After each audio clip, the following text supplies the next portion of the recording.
Hey, welcome back to another video. My name is Dylan, and I'm also in the process of getting my real estate license in the state of Washington. I wanted to share information on my channel of knowledge that I know to the public about real estate if you're in the process of buying, selling, or investing in real estate.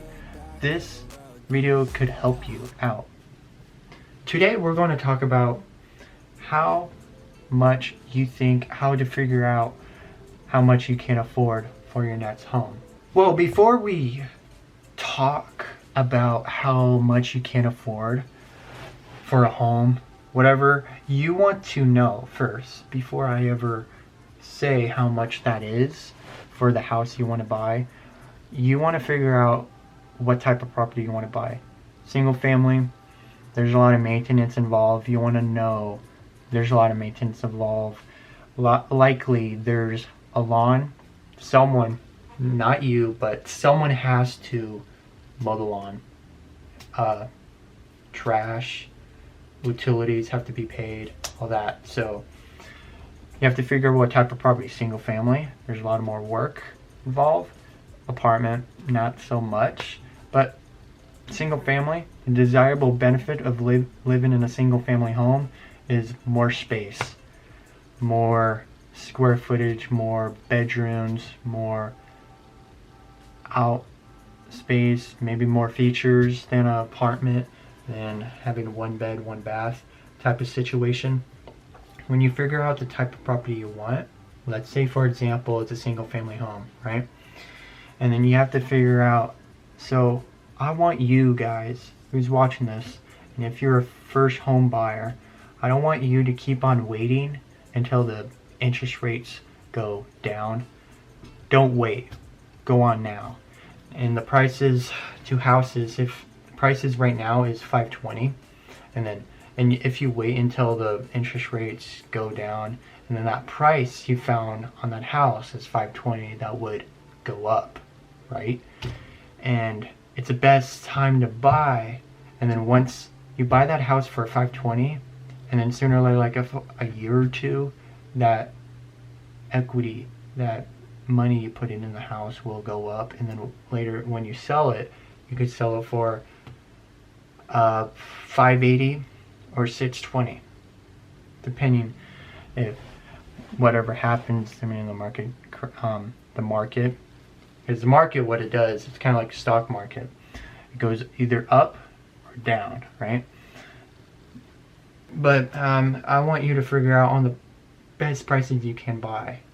You know, if you can't afford 800, don't buy 800. Figure out all the ones you can buy, like 500, 530, and figure out how big you want it. Okay, how big this property has to be. 3,000, 2,500 square foot, 2,100, and the square foot. To let you know, the square foot affects the price reduction and the price increase in the demand and the supply. I mean, the supply and the inventory of real estate. Okay, it could affect the price in the market depending on the square feet. If it's like 2,000 or so, like 2,096 square foot, and then if you did some renovations to make it 2,100, it could increase with the value of the real estate property, that specific real estate property, right? And to figure out how much you can afford is basically on your employment. So let's say, for example, you make anywhere $100,000 a year before taxes. Let's say that's 80,000 or something like that, 90,000, because Uncle Sam is going to take some of the money in the next 12 months in your W-2 forms. So let's say it's 90,000 after taxes, and you have to figure out what you want to do. The easy way to afford a home is the money you make every month, whatever it is, $10,000, $8,000, even $2,000. Save 40% of it. Whatever that 40% goes, storage that 40% probably in a savings account. I call it reserves. Savings account. Okay, put like $10,000, and then put, let's say you make $10,000 a month. Let's see. Let me do the math here. Okay, let me put $10,000 on my calculator times 40% every month. That's $4,000. So you would keep around $6,000 left over in expenses. So you would storage that money. So if you do this for like, let's say half of a year, 6 months, okay, times 6 months, you would already have $24,000. And if you do it for a full year, that's going to be $144,000 if you're putting $4,000 in your savings account every month out of you. If you make $10,000 a month from your job and you take $4,000 and put it in your savings account, and you would end up having $144,000. And $144,000 is good for affording like 500, 600, even 700 with almost like a big 20 to 35% down payment. Yeah, and really, honestly, a lot of people, you really don't need much money for a first house. If you're just a first home buyer, you don't need to have a 20% down payment. And I know for a fact, people are going to probably say things in the comments saying, if you put more, if I want to put a 20% down payment because I don't have to pay property mortgage insurance. Yeah, that's true. If you put $20,000 down for 3.5%, and then the only goal here is to make that money grow, and that's what you're going to do. And then that, in the case in the market, that money grows to 30. Let's say it grows to 36,000, and you sell the house. You would use that 36,000 to buy a better house with that money, and then later down the road, if you do that every year, that's called compounding interest. So you put money and it grows a year, and then you put it in this other property and it grows a year.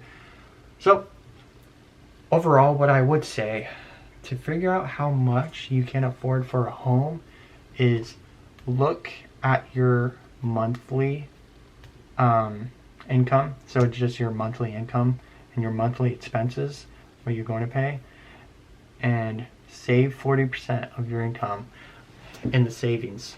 Okay, that's like a must. If you don't do that, it's likely you can't, there's other programs out there, just to let you know, there's other government programs out there to let you know you don't even need money down, right? And the thing is, what I would do is, for the money you're making, you need at least 6 to 12 months of showing the lender that you can't afford the mortgage payment. And so I think I pretty much said everything.